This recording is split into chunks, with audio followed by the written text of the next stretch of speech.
Waalaikumsalam warahmatullahi wabarakatuh. Gimana teman-teman kabarnya? Sehat semua kan ya? Alhamdulillah. Semoga kalian semua pada sehat selalu, dilimpahkan rezekinya, serta diberikan kenikmatan yang tak terhingga dan tidak terbatas oleh Allah Subhanahu Wa Taala. Amin amin ya rabbal alamin. Sebelumnya saya Nur Wijanto selaku mahasiswa magang PLP 2 ingin mengajar di kelas 11 IPA 2 dalam rangka PLP 2. Salam hormat kepada Ibu Diah selaku guru sejarah SMA Muhammadiyah 15. Terima kasih telah menerima kami mahasiswa PLP 2 UHAMKA dalam rangka PLP 2 UHAMKA, serta selamat datang kepada dosen kami Bapak Dr. Rudi Gunawan MPD selaku penilai sekaligus dosen pembimbing dalam magang PLP 2 SMA Muhammadiyah 15 UHAMKA.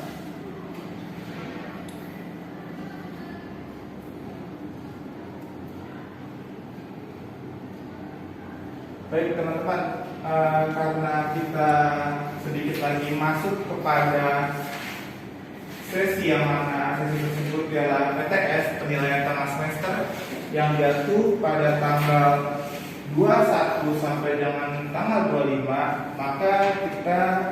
maka saya sendiri akan memberikan sebuah kisi-kisi mengenai PTS tersebut teman-teman. Yang pertama adanya latar belakang pendudukan Jepang. Ini kira-kira soalnya akan keluar dari nomor 1 sampai dengan nomor 3 teman-teman. Selanjutnya dampak pendudukan Jepang itu kira-kira soalnya akan keluar dari nomor 3 sampai dengan nomor 6. Dan persiapan kemerdekaan Indonesia soalnya akan muncul di nomor 6 sampai dengan seterusnya.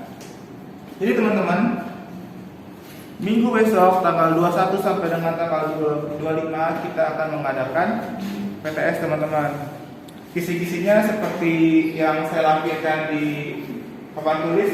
Kalau untuk yang PTM, kalau yang untuk PJJ, kisi-kisinya bisa dilihat melalui PPT yang tersedia di Google Meet. Suara saya masih jelas kan ya teman-teman? Oke, saya lanjut ya. Oke, saya sedikit review ulang. Mungkin teman-teman agak lupa atau tidak ingat karena kita melakukan pelajaran dari mulai Januari sampai dengan sekarang ya. Saya akan sedikit mereview ulang tentang pendudukan Jepang di Indonesia. Nah, sedikit tujuan pelajaran kita mengenai pendudukan Jepang di Indonesia teman-teman.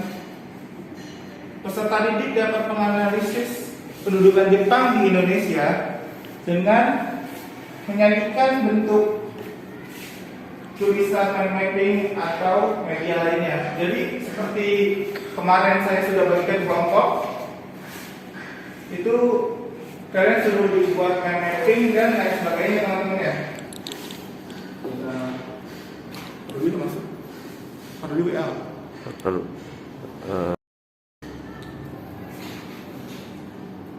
Oke, selanjutnya teman-teman. Nah, ini nih kita akan membahas atau mereview ulang mengenai modernisasi imperialisme Jepang meliputi restorasi Meiji, terus imperialisme Jepang, pendudukan Jepang di Indonesia, kedatangan Jepang di Indonesia, tambahkan tokoh Indonesia terhadap pendudukan Jepang, berikut dampak-dampaknya, terus perjuangan apa yang rakyat Indonesia lakukan untuk mengusir penjajahan Jepang, ada secara kooperatif atau bisa kita sebut secara kerjasama, ada perjuangan bersenjata, dan bagaimana sih akhir pendudukan Jepang itu, persiapannya seperti apa menuju proklamasi kemerdekaan Indonesia. Selanjutnya ada pengaruh Jepang apa yang masih bertahan sampai saat ini. dampak positif apa yang masih bertahan pemberian Jepang sampai pada saat ini yang meliputi sosial, budaya, serta bidang militer, teman-teman. Kira-kira teman-teman ada yang tahu nggak Jepang dahulu sama Jepang sekarang itu kayak gimana bentuknya? Ada yang bisa menjawab? Ada yang di kelas juga ada yang bisa menjawab? Kalau Jepang sekarang terkenal dengan apa ya teman-teman? Jepang sekarang terkenal dengan teknologi.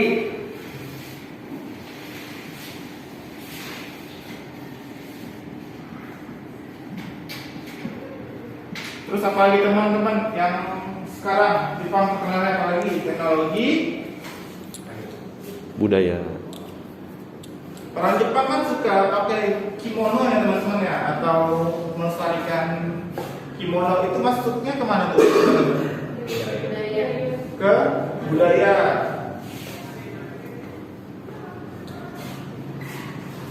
Tekad Jepang yang ingin belajar terus, maka kemajuannya di bidang pendidikan.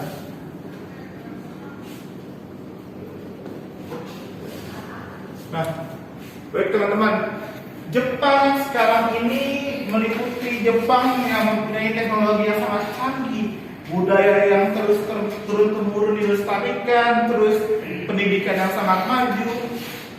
Itu Jepang sekarang teman-teman. Tapi Jepang zaman dahulu mereka itu sangat tertinggal teman-teman. Bahkan mereka menutup diri dari orang-orang luar teman-teman.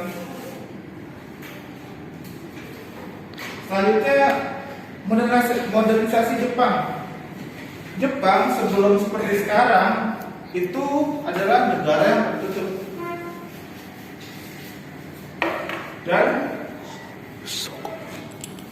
dan tidak maju seperti sekarang teman-teman.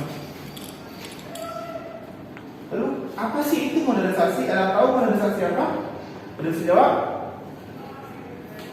Modernisasi, modern. Apa itu modern? Ada bisa tahu? Ya, saya ikut. Oh. Oke, baik. Apa sih modernisasi itu? Yuk kita slide selanjutnya. Modernisasi itu suatu proses perubahan yang belum maju menuju kemajuan teman-teman. Jadi modernisasi itu proses dari yang ini menggantikan kinerja mesin tradisional atau kinerja orang tradisional seperti membajak sawah menggunakan sapi atau kerbau, terus menulis masih menggunakan tangan. Dari revolusi industri ini mengalami kemajuan teman-teman. Yang tadinya membajak sawah menggunakan sapi, hewan-hewan, di revolusi industri ini manusia menggunakan mesin-mesin teman-teman. Jadi pekerjaan manusia yang dikerjakan manusia di revolusi industri ini digantikan oleh pekerjaan mesin. Selanjutnya Amerika mengirim utusan bernama McHale dengan kapal hitam teman-teman, menaiki kapal hitam pada tahun 1854. Kira-kira kapal hitamnya ini kemana teman-teman? Kapal hitamnya masuk ke Teluk Tokyo. Amerika mengirim utusan McHale ke Jepang itu untuk melaksanakan diplomasi atau politik hubungan internasional. Karena pada saat itu Amerika belum membuka hubungan politik internasional dengan Jepang. Kehadiran McHale ini membawa dampak teman-teman ternyata. Karena pada saat itu Kaisar melihat bahwa kapal hitam itu sebuah teknologi yang sangat maju. Kapal hitam diartikan sebagai kapal yang menggunakan teknologi uap teman-teman. Sedangkan Jepang pada saat itu masih menggunakan teknologi yang sederhana, masih menggunakan teknologi angin, masih menggunakan teknologi dayung. Sedangkan Amerika datang dengan kapal hitamnya menggunakan teknologi uap, teman-teman, serta dipersenjatai oleh senjata-senjata canggih. Karena apa? Karena di benua Eropa sana sudah melaksanakan revolusi industri yang tadinya sederhana menjadi pembaruan yang sangat cepat, teman-teman, menggunakan mesin. Nah, mengirim putusan ini, Amerika mengirim surat juga, teman-teman, supaya Jepang ini tidak menjadi negara yang tertutup, tidak menjadi negara yang sangat membenci dengan negara luar. Dan Kaisar menerima surat tersebut, serta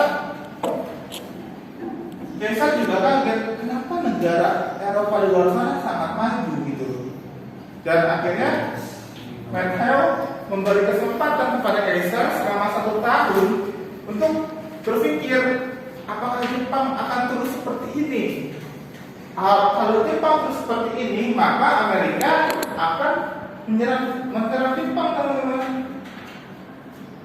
Akhirnya Kaisar pun memutuskan untuk membuka, teman-teman, membuka diplomasi dengan negara luar atau negara Amerika. Nah, pembukaan diplomasi ini yang tadinya Jepang tertutup menjadi Jepang yang terbuka, bernama Restorasi Meiji.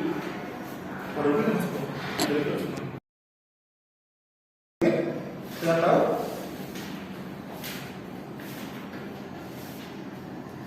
Oke, baik ya. Saya jelaskan mengenai imperialisme. Imperialisme adalah penaklukan pendudukan suatu negara kepada daerah-daerah lain dengan menentukan hukuman melalui kekuasaan dan melakukan eksploitasi secara ekonomi dan finansial terhadap orang-orang asing tersebut. Jadi Jepang melakukan imperialisme pertama sebabnya karena Jepang membutuhkan sumber daya, teman-teman, sumber daya yang tidak ada di negara Jepang, seperti sumber daya bahan bakar minyak, terus sumber daya biji besi, dan sumber daya lain-lainnya, teman-teman. Nih, latar belakang imperialisme Jepang, teman-teman. Bila kita melihat propaganda Jepang yang dituliskan di bawah matahari terbit, kalian sudah paham kan? Kalian apakah tahu arti di bawah matahari terbit itu, teman-teman? Ada yang tahu arti di bawah matahari terbit?